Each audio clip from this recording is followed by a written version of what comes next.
चन्द्रकान्ताननं रामम् अतीव प्रियदर्शनम् रूपौदार्यगुणैः पुंसां दृष्टिचित्तापहारकम्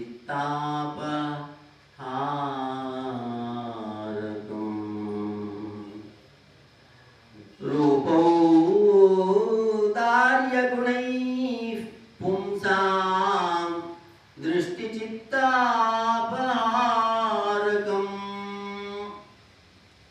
ಚಂದ್ರನಂತೆ ಸುಶೋಭಿಸಲ್ಪಡುವ ಸುಂದರನು, ಗುಣಾಢ್ಯೋ, ಅತಿ ಮಧುರ ಭಾಷೆಯೋ, ಮರ್ಯಾದ ಪುರುಷೋತ್ತಮನೋ ಆಗಿರುವ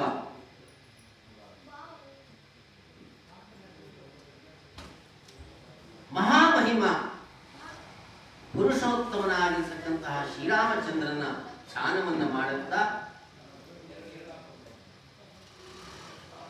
ಚಂದ್ರನಂತೆ ಸುಶೋಭಿಸಲ್ಪಡುವ ಪರಮಾನಂದ ಭರಿತನಾಗಿರುವ ಮಾಧವನೂ ಕೂಡ ಯಾವ ರೀತಿ ಇದ್ದಾನೆ ಅಂತ ಕೇಳಿದರೆ ಋಷಿಗಳು ಆತನನ್ನ ಕಳ್ಳ ಅಂತ ಹೇಳಿದಾರಂತೆ. ನಮಗೆ ಭಯ ಆಗ್ತಾ ಇದೆ ಈಗ. ಋಷಿಗಳೇ ಅವನನ್ನ ಕಳ್ಳ ಅಂತ ಹೇಳಿದ್ದಾರೆ ಅಂತಂದ್ರೆ ಹೇಗೆ ಇದು? ಚಂದ್ರಕಾಂತಾನನಂ ರಾಮಂ ಅತೀವ ಪ್ರಿಯದರ್ಶನಂ ರೂಪೌದಾರ್ಯ ಗುಣೈಃ ಪುಂಸಾಂ ದೃಷ್ಟಿ ಚಿತ್ತಾಪಹಾರಕಂ. ಹೇಗೆ ಕಳ್ಳ ಅಂತ ಋಷಿಗಳು ಹೇಳಿದ್ದಾರೆ ಅಂತ ಕೇಳಿದರೆ, ಒಂದೇ ಒಂದು ಕ್ಷಣದಲ್ಲಿ ನಮ್ಮೆಲ್ಲರ ದೃಷ್ಟಿಯನ್ನು, ಚಿತ್ತವನ್ನು ಅಪಹರಿಸುವ ಕಳ್ಳನೀತ ಅಂತ ಋಷಿಗಳು ವರ್ಣಿಸಿದ್ದಾರೆ. ಆ ಕಳ್ಳನನ್ನು ನಾವು ಏನು ಮಾಡಬೇಕು? ಶ್ರದ್ಧೆಯಿಂದ ಆತನ ದಿವ್ಯ ಚರಣವನ್ನು ನಾವು ಹಿಡಿದುಕೊಳ್ಳಬೇಕು. ಮಾಧವನು ಚಿತ್ತ ಚೋರ ನೀತ ಅಂತ ಋಷಿಗಳು ಕೊಂಡಾಡಿದ್ದಾರೆ. ಅಂತ ಮಾಧವನ ಕಥೆಯನ್ನು ತಾವೆಲ್ಲರೂ ಶ್ರದ್ಧೆಯಿಂದ ಕೇಳ್ತಾ ಇದ್ದಾರೆ. ನೀವೇ ಭಾಗವತೋತ್ತಮರಿಹರು, ಈ ಕ್ಷಣ ನೀವು ಭಾಗವತೋತ್ತಮರಾಗಿದ್ದೀರಾ. ಮಾಧವನ ಕಥೆಯಿಂದ ಶ್ರದ್ಧೆಯಿಂದ ಕೇಳ್ತಾ ಇದ್ದೀರಾ. ಅದೆಷ್ಟು ಜನ್ಮದ ಪುಣ್ಯವನ್ನು ನಾವು ಮಾಡಿದೆಯೋ ಆ ಭಗವಂತನ ದಿವ್ಯ ಸಾನ್ನಿಧ್ಯ ಈ ಕ್ಷಣ ನಮಗೆ ಪ್ರಾಪ್ತಿಯಾಗಿದೆ. ಬಟ್ರೆ ಹೇಗೆ ಹೇಳ್ತೀರಾ? ನಾವು 100 ರೂಪಾಯಿ ಕೊಟ್ಟು ನಾವು ಪೂಜೆ ಮಾಡ್ಕೊಂಡು ಹೋಗ್ಬೋದು ಅಂತ ನೀವು ಹೇಳ್ಬೋದು. ಆದರೆ ಅದು ಹಾಗಲ್ಲ, ಸಾಧ್ಯವೇ ಇಲ್ಲ. ಭಗವಂತನ ಇಚ್ಛೆ ಇಲ್ಲದೆ ಒಬ್ಬರು ಕೂಡ ಇಲ್ಲಿ ಕಾರಣೋದಕ್ಕೆ ಸಾಧ್ಯ ಇಲ್ಲ. ಭಗವಂತನ ಇಚ್ಛೆ ಪಟ್ಟು ನಮ್ಮನ್ನು ಕರೆಸಿಕೊಂಡಿದ್ದಾರೆ. ಆದ್ದರಿಂದ ನಾವು ಪುಣ್ಯ ಮಾಡಿದ್ದೇವೆ. ಒಂದು ಉದಾಹರಣೆಯನ್ನು ಕೊಡ್ತೇವೆ, ಅರ್ಥ ಮಾಡಿಕೊಳ್ಳೋಣ. ಒಬ್ಬಾತ ಶ್ರೀಮಂತ ನಿಂತನಂತೆ. ಆ ಶ್ರೀಮಂತ ಏನ್ ಮಾಡಿದ ಅಂತ ಗೊತ್ತಾ? ತನ್ನ ಮನೆಯ ಅಂಗಳದಲ್ಲಿ ಕೂತಿದ್ದ. ಒಂದು ದಿನ ಪಕ್ಕದಲ್ಲಿ ಒಂದು ಹೂವಿನ ಗಿಡ ಇತ್ತು. ನೋಡ್ತಾ ಇದ್ದ. ಅವನಿಗೆ ಆ ಹೂವನ್ನು ಕಿತ್ತು ಶಿವನ ತಲೆಯ ಮೇಲೆ ಇಡಬೇಕು ಅಂತ ಆಸೆ ಆಯ್ತಂತೆ. 1 ದಿನ ಕಳೆಯಿತು, 2 ದಿನ ಕಳೆಯಿತು, 3 ದಿನ ಕಳೆಯಿತು, 4 ದಿನ ಕಳೆಯಿತು, 5 ದಿನ ಕಳೆಯಿತು, 1 ವಾರವೇ ಕಳೆದು ಹೋಯಿತು. ಒಂದೇ ಒಂದು ದಿನ ಆತನಿಂದ ಆ ಹೂವನ್ನು ಕಿತ್ತು ಶಿವನ ತಲೆಯ ಮೇಲೆ ಇಡಲಿಕ್ಕೆ ಸಾಧ್ಯವಾಗಿಲ್ಲವಂತೆ. ಒಂದು ದಿನ ಹೀಗೆ ಸುಮ್ಮನೆ ಕೂತಿದ್ದ. ದಾರಿ ಹೋಗನಪ್ಪ ಆ ಹೂವನ್ನು ಕಿತ್ತು ಶಿವನ ತಲೆಯ ಮೇಲೆ ಇಟ್ಟು ಹೋದನಂತೆ. ಆಶ್ಚರ್ಯ ಆಗಿತ್ತು ಶ್ರೀಮಂತನಿಗೆ. ಆ ದಾರಿ ಹೋಗ ಆ ಹೂವನ್ನು ಕಿತ್ತು ಶಿವನ ತಲೆಯ ಮೇಲೆ ಇಟ್ಟು ಹೋದನಲ್ಲ, ನನ್ನಿಂದ ಸಾಧ್ಯವಾಗಿಲ್ವಲ್ಲ ಈ ಕೆಲಸ ಅಂತ ಆಶ್ಚರ್ಯಪಟ್ಟ.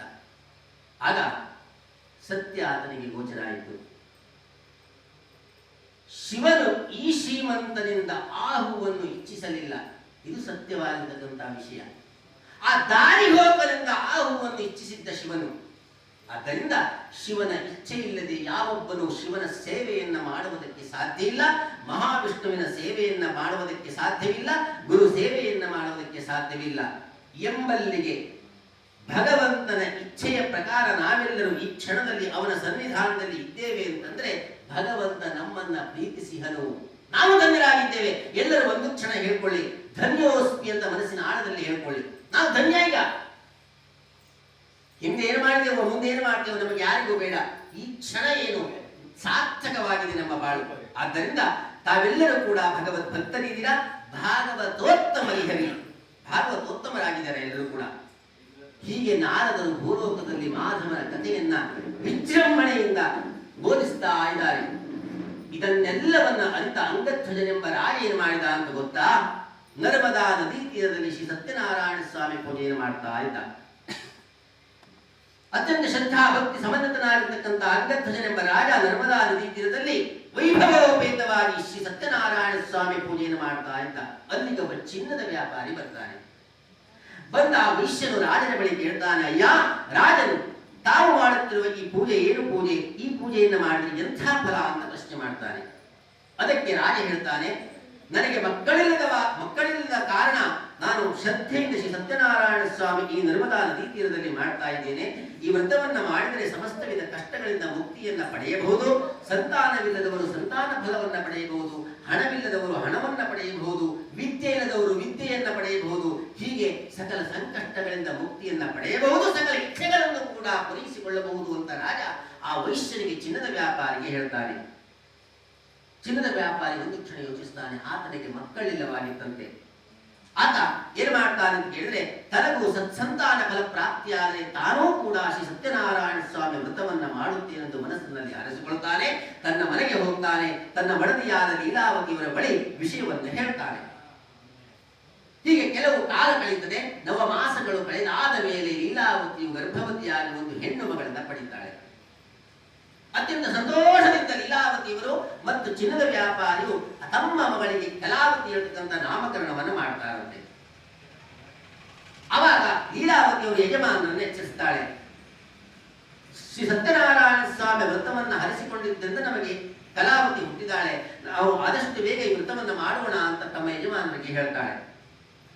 ಧನಬಲಾಂಧನಾಗಿರುವ ದುರಹಂಕಾರಿಯಾಗಿರುವ ಚಿನ್ನದ ವ್ಯಾಪಾರಿ ಏನು ಹೇಳ್ತಾನೆ ಗೊತ್ತಾ? ತನ್ನ ಮಡದಿ ಬಳಿ ಆಕೆ ವಿವಾಹ ಕಾಲದಲ್ಲಿ ಮಾಡೋಣ ಅಂತ ತಾತ್ಸಾರದ ನುಡಿಯನ್ನು ಹೇಳ್ತಾನೆ.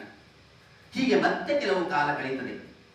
ಚಿನ್ನದ ವ್ಯಾಪಾರಿಯ ಮಗಳು ಕಲಾವತಿಯು ಷೋಡಶಿ ಆಗ್ತಾಳೆ, 14 ವರ್ಷದ ಪ್ರಾಯದವಳಾಗ್ತಾಳೆ, ವಿವಾಹ ವಯಸ್ಸುಗಳಾಗ್ತಾಳೆ. ಆಗ ಚಿನ್ನದ ವ್ಯಾಪಾರಿ ತನ್ನ ದೂತನಿಗೆ ಆಜ್ಞೆ ಮಾಡ್ತಾನೆ. ಏನು ಅಂತ ಕೇಳಿದ್ರೆ, ಒಬ್ಬ ಸುಂದರನು ಗುಣಾಕ್ಷನು ಆಗಿರುವ ಒಬ್ಬ ವರನನ್ನು ಹುಡುಕಿಕೊಂಡು ಬಾ ಅಂತ ಅಪ್ಪಣೆ ಮಾಡ್ತಾನೆ. ದೂತ ಏನು ಮಾಡ್ತಾನೆ ಅಂತ ಕೇಳಿದ್ರೆ, ಕಾಶ್ಮೀರವೆಂಬ ಪಟ್ಟಣಕ್ಕೆ ಹೋಗಿ ಸುಂದರನು ಗುಣಾಕ್ಷನು ಆಗಿರುವ ಒಬ್ಬ ವರನನ್ನು ಹುಡುಕಿಕೊಂಡು ಬರ್ತಾನೆ. ಆತನಿಗೆ ತನ್ನ ಮಗಳನ್ನ ಧಾರೆ ಎರೆದು ವಿವಾಹ ಮಹೋತ್ಸವವನ್ನು ಅತ್ಯಂತ ವಿಜೃಂಭಣೆಯಿಂದ ಚಿನ್ನದ ವ್ಯಾಪಾರಿ ಮಾಡ್ತಾನೆ. ಪುನಃ ಚಿನ್ನದ ವ್ಯಾಪಾರಿ ಮಾಡಿದ ಲೀಲಾವತಿ ಪುನಃ ಯಜಮಾನನನ್ನು ಎಚ್ಚರಿಸ್ತಾಳೆ. ಸ್ವಾಮಿ, ಹರಸಿಕೊಂಡಿರುವ ವ್ರತವನ್ನು ಈಗಲಾದರೂ ಮಾಡಬಾರದೆ, ಮಾಡೋಣ ಸ್ವಾಮಿ ಅಂತ ಪರಿಪರಿಯಾಗಿ ಬೇಡಿಕೊಳ್ತಾಳೆ. ಆದರೆ ದುರಹಂಕಾರಿಯಾಗಿ ಚಿನ್ನದ ವ್ಯಾಪಾರಿ ಏನು ಮಾಡ್ತಾನೆ? ಹರಸಿಕೊಂಡಿರುವ ವ್ರತವನ್ನ ತನ್ನ ಮಗಳ ವಿವಾಹ ಕಾಲದಲ್ಲಿ ಕೂಡ ಮಾಡದೇ ಇಲ್ಲವಂತೆ.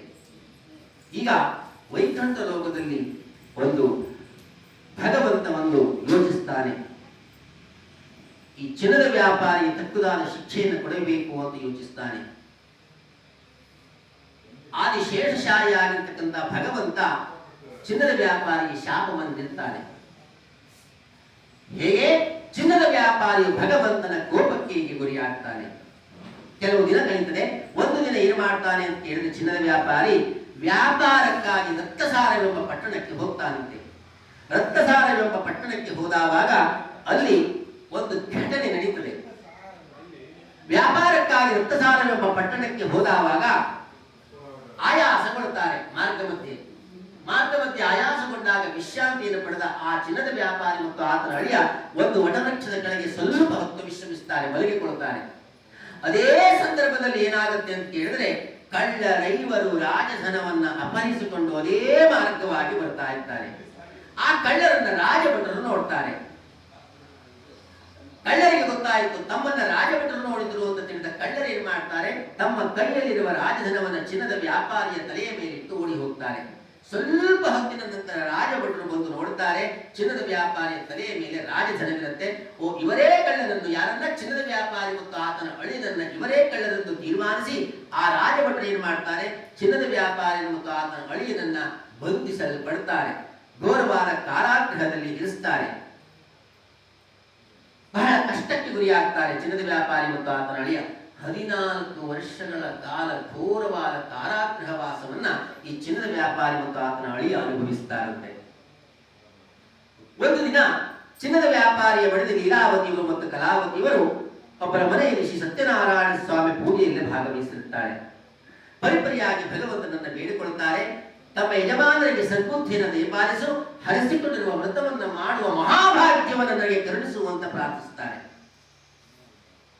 ಇದರಿಂದ ಭಗವಂತನ ಅನುಗ್ರಹ ಆಗುತ್ತೆ.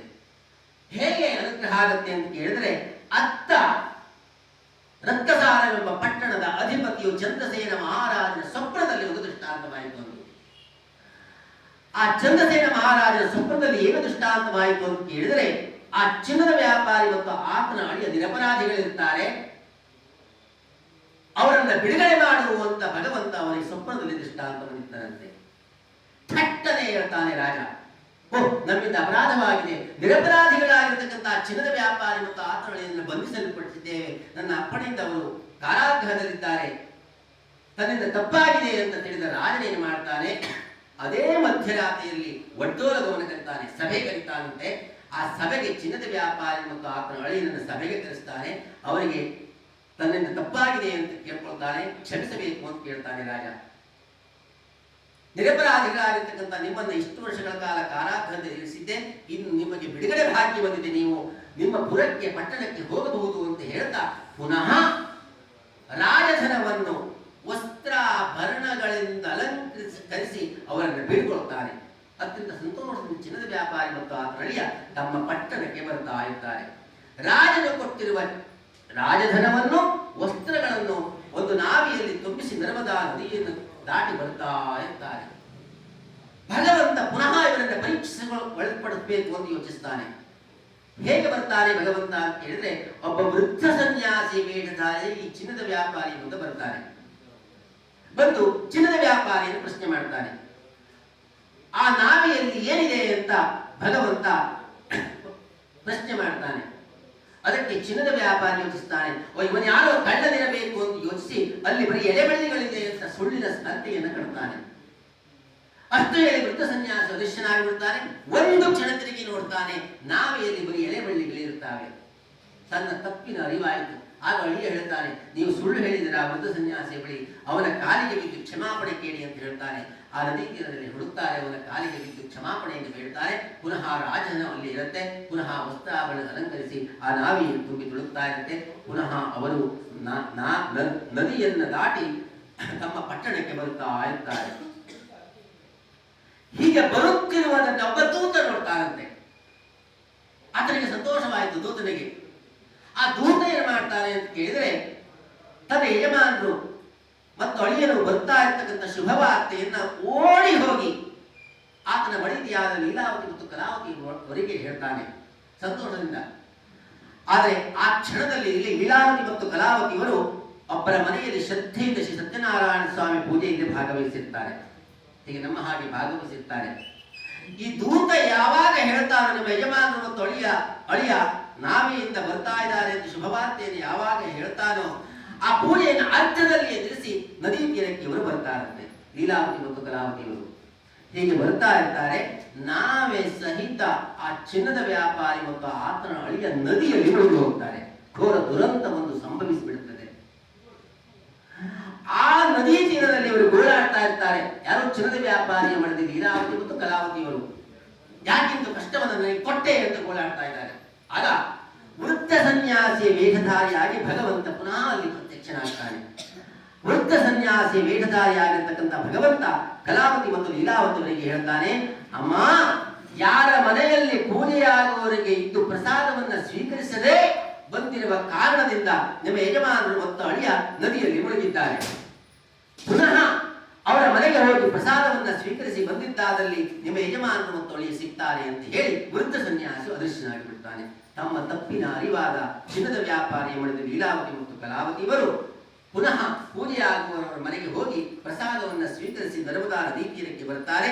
ನಾವೇ ಸಹಿತ ಚಿನ್ನದ ವ್ಯಾಪಾರಿ ಮತ್ತು ಆತನ ಅಳಿಯ ನದಿ ತೀರದಲ್ಲಿ ಬಿದ್ದುಕೊಂಡಿರ್ತಾರೆ.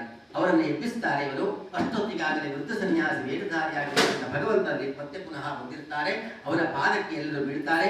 ಚಿನ್ನದ ವ್ಯಾಪಾರಿ ಕೂಡ ಅವನ ಪಾದಕ್ಕೆ ಬೀಳ್ತಾರೆ.